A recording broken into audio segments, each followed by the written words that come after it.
Müridlərə tavsiyə. İbrahim Cüseyq Həzrətlərinin bütün müridlərə tavsiyəsi. Hər kim şəriətlə əməl edən, haqiqət əhli, təmiz, namuslu və şərəfli bir müslüman olmazsa, sülbümdən gələn oğlum belə olsa evlatlarımdan deyildir. Müridlərimdən hər kim də şəriətə, haqiqətə, tariqətə, diyanətə, kəndini maddi-manevi günahlardan korumaya, zühdə, vəraya və aza qanaata sımsıqı sarılırsa, ən uzaq məmləkətdə belə olsa, evlatlarımdandır buyurmuşdur. Bir dəfasında kəndisine nə istərsin deyə soruldu. Hazret, Allahu Teala nə istərsə, mən də onu istərim deyə cavab verdi. Allaha kulluk edən hər kəs gərəyi gibi bu kulluğun tadını alamaz. Hər hizmet edən də gərəyi gibi adabı ilə hizmet edəməz. Bundan dolayı çoğu mürid qayrət etməsinə rağmen bu yolda məsafə alamadı. Ey evlatlarım! Sizə daima Allah'tan korkmanızı tavsiye ederim. Zira siz kurbanlık koz gibi dünyayı terk etmek zorundasınız. Ey alev ateşin dərilərini yakacağı insanlar! Ey kendileri için bıçağın bilendiği kimseler! Kendinizi ve ailenizi cehennem ateşinden koruyun. Bir kimse bütün insanları sevmedikçe, onlara karşı şefkatli davranmadıkça ve onların ayıplarını örtmedikçe kamil bir insan olamaz.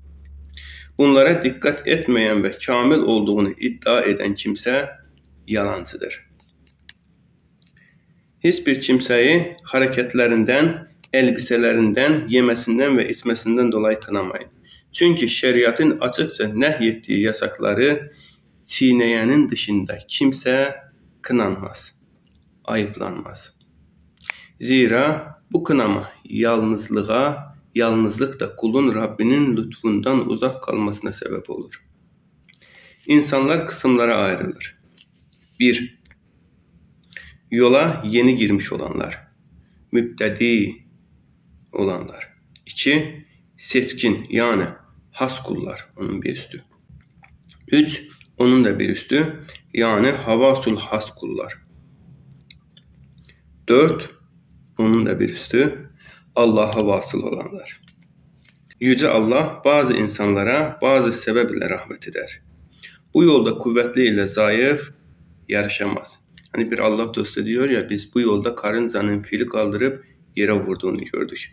Yani o yol başka bir yoldur.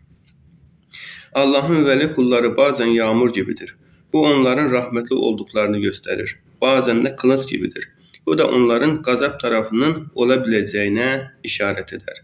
Bundan dolayı bir Allah dostu yüzünüze güldüğü zaman ona karşı saygıyı terk edip şımarmayın. Ciddiyet ve edebinizi muhafaza edin.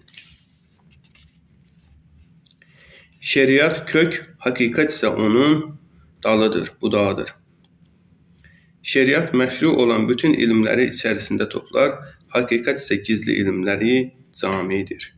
Bütün makamlar şeriat ve hakikatte gizlidir. Yani bir ağaç düşünün, koca bir ağaç, şeriat onun köküdür, hakikat da onun gövdesi ve dalıdır. Yani iki şeyden müteşekkil bir ağaç. Şeriat zahiri ilimlere, hakikatte gizli ilimler içinde almış. Hem zahire hem de batini yani gizli ilimler içine almış koca bir ağaç, koca bir çınar. Şeriat ve hakikat.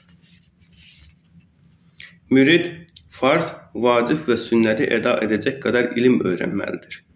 Bütün işi fesat ve belagatla uğraşmak olmamalıdır. Zira bunlar asıl maksada ulaşmaya mani olabilir. Buna mukabil mürid salihlerin yollarını araştırmalı, onlara uymalı ve zikre devam etmelidir. Erkeklerden tam erkekler bulunduğu gibi yarım ve 1/4 olan erkekler de vardır. Yine onlar arasında kemale ermiş ve Allah'a ulaşmış olanlar da vardır. Havasın yani Allah'ın en yakın seçkin kullarının tevbesi masivayı gönülden çıkarmaktır. Havas olanlar tevbe ederek terk ettikleri bir davranış ve söze dönüp asla bakmazlar. Çünkü onlar tövbe etmekle içlerine benlik duygusu girmesinden korkarlar. Yine onlar ben demekten son derece sakınırlar. Yani Allah dostları cümle arasında bile olsa şu ben kelimesinin geçmesine müsaade etmezler. Yani şöyle ki efendim ben şunu şuradan aldım, ben şunu şöyle yaptım demezler. Şöyle söylerler, bendeniz veyahut da ki bu fakir şunu şöyle yaptı vesaire.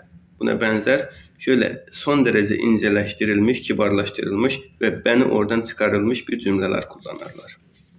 Allah bize de nasip etsin. Hülasa onlar bütün hareketlerini kontrol altında bulundururlar. Ey müridim! Himmetini cem et, dikkatini topla. Tarikatı ancak bu yolla tanıyabilirsin. Hangi makamda bulunursan bulun, önüne bir perde gelebilir. Ancak sen bütün bu perdeleri yırtmalısın. Zira Allah'tan başka her şey boştur. Yani bir mürid seyr-i veya bir müride seyr-i yolunda devam ettiği zaman önüne bir perde gelip Allah-u Teala onun gözünün önünden bazı perdeleri kaldırar, ona bazı şeyleri gösterebilir. Fakat burada Hazret buyuruyor ki bizim maksadımız bu değil. Bunlara takılırsan yolda kalırsın. Bizim maksadımız sadece tek olan, bir olan Allah'tır. Bu yüzden Allah'tan başkası bu yolda bizim için boştur yani. Sen bir kimseden yüz çevirirsen o da senden yüz çevirir. Eğer Allah'tan yüz çevirirsen Allah da senden yüz çevirir. Ey oğulcuğum, beni boş şeylerle meşgul etme. Kalıbından kalbine geç, ona göre hareket et.